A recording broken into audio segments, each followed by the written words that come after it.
tassa bhagavato arahato sammāsambuddhasa. Namo tassa bhagavato arahato sammāsambuddhasa.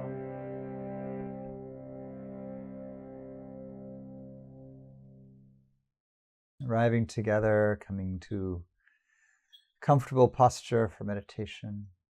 We'll come into a meditation on the heart quality of loving kindness, or Mettā, benevolence, friendliness. Let's begin with the body. Bringing the body to the dignified, kind stillness that is your meditative seat. We come into the caring for the body and the heart by setting down doing anything else, by setting down other intentional movement, and by setting down the streams of thought that we've ridden to get here. We step off the jet stream of the wandering, pressure-driven mind.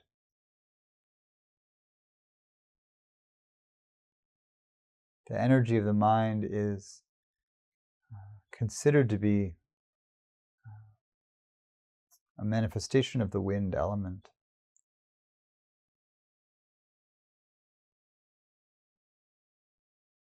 The mind moves faster than the wind. The Buddha said the mind moves so quickly it's difficult to find a simile for how quickly the mind moves. It's the only time I know of in the texts where the Buddha was at a loss for a simile to illustrate the point. So that itself is the simile. Nothing moves as quickly as the mind. And so we don't so much set down thinking as we step off the jet stream. We come into a kind of wild stillness.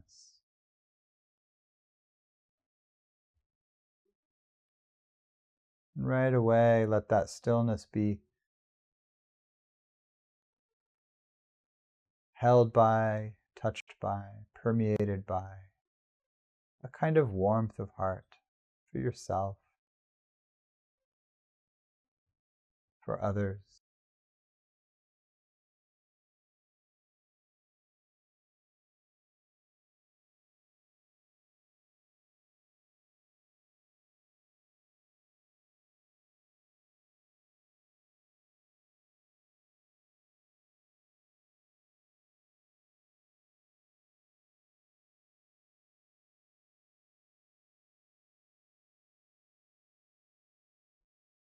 You may have a certain doorway or a path for finding warmth of heart or tenderness, kindness for the world, yourself, others, everyone. It could be anything. Some of the classical doorways are to reflect on something beautiful, someone who you care about, someone who is good, and then let that gratitude and appreciation, well-wishing, spread out from there.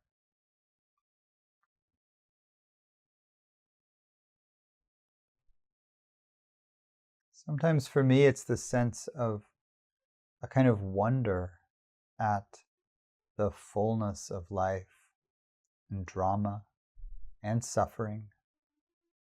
And there's a kind of wow at how full it all is. And that I can go right from there into a kind of kindness It's really a kind of compassion doorway. Things are so wild and so full. There's no way I could even comprehend it, much less hold it all. And so there can be just a kind of settling into, or letting go into, a kind of just kindness in the heart. Like, wow, all right. Whatever it is for you, see if you can feel what's your doorway to softening.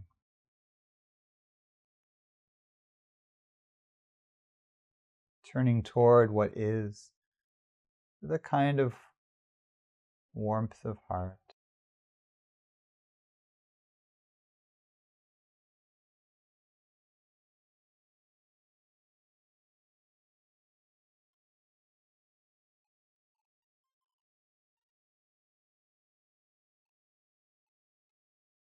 You can enliven the body with the breath. In Mettā practice, breath and body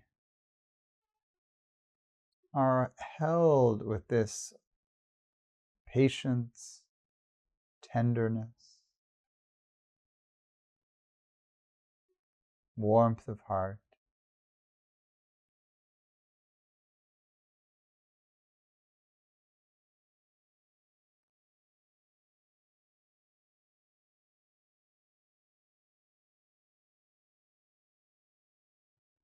Finding that feeling however you get there.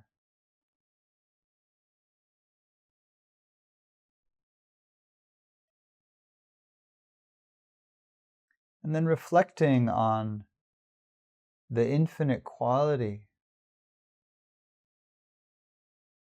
praised in the perfection of wisdom, the quality or the activity of those beings called Bodhisattvas, beings devoted to wakefulness, to freedom, the heart.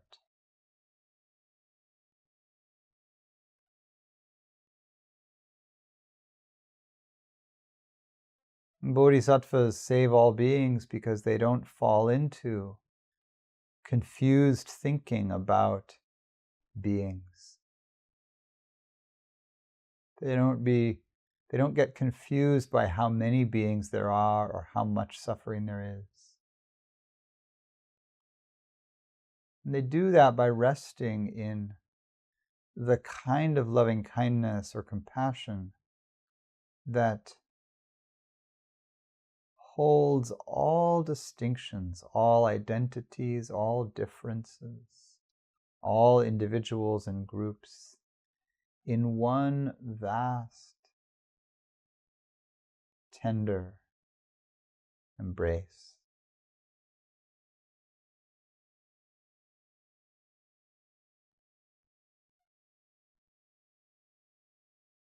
And so if you have contact with this tenderness, this warmth of heart we've been turning toward, one pathway to the non-dual expression of this, or the boundaryless expression of this, is to just turn toward the feeling and invite or allow the feeling to fill your awareness, fill your attention.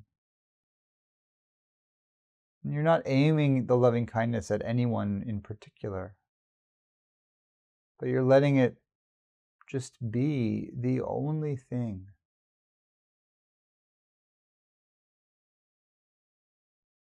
The only thing that your attention is doing or being with.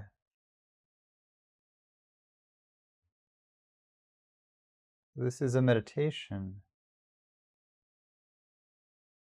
where thought is settled, where the body and its impulses are settled.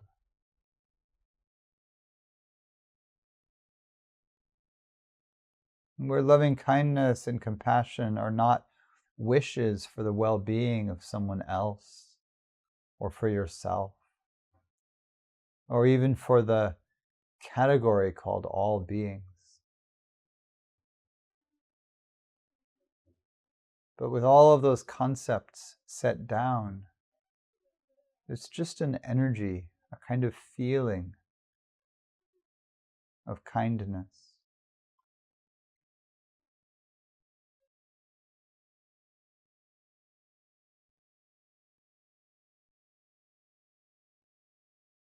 Connecting with that feeling, and then letting everything else fall away.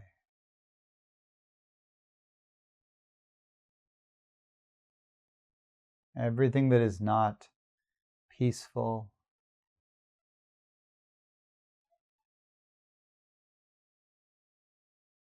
kind, generous of spirit.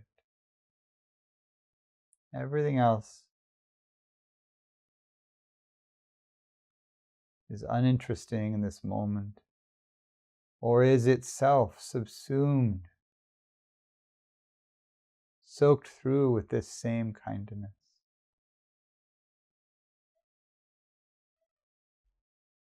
Any idea that comes through, any words or images, concepts and stories.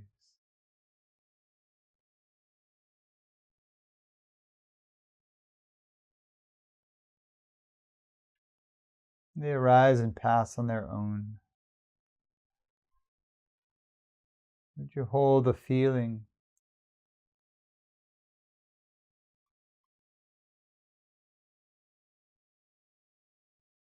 of a vast benevolence?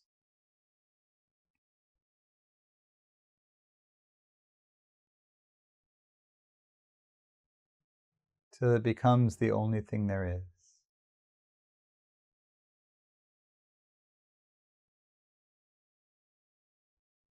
So we'll sit in silence together like this for a bit.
We'll finish the meditation chanting the Mettā Sutta, the discourse on loving kindness. You can just meditate through this chanting, or you can read along or chant along.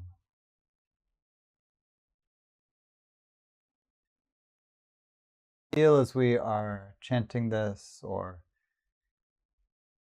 hearing the words,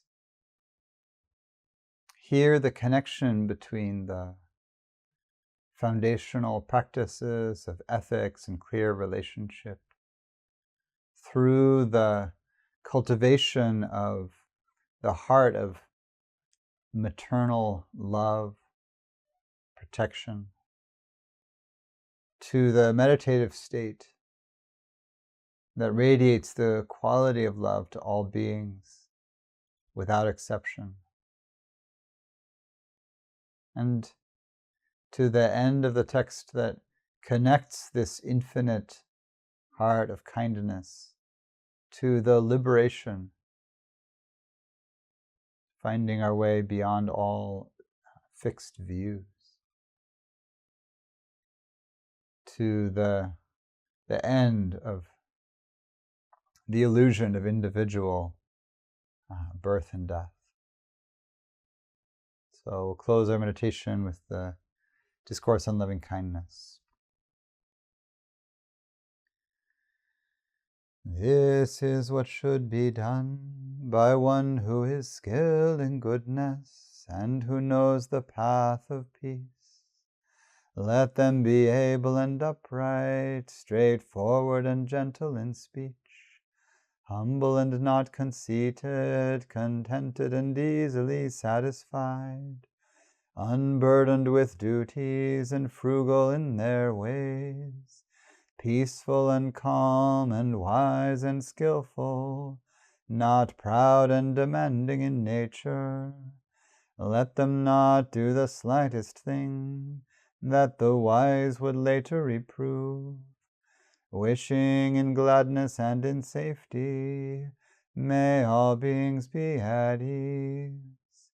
Whatever living beings there may be, whether they are weak or strong, omitting none, the great or the mighty, medium, short or small, the seen and the unseen, those living near and far away, those born and to be born, may all beings be at ease.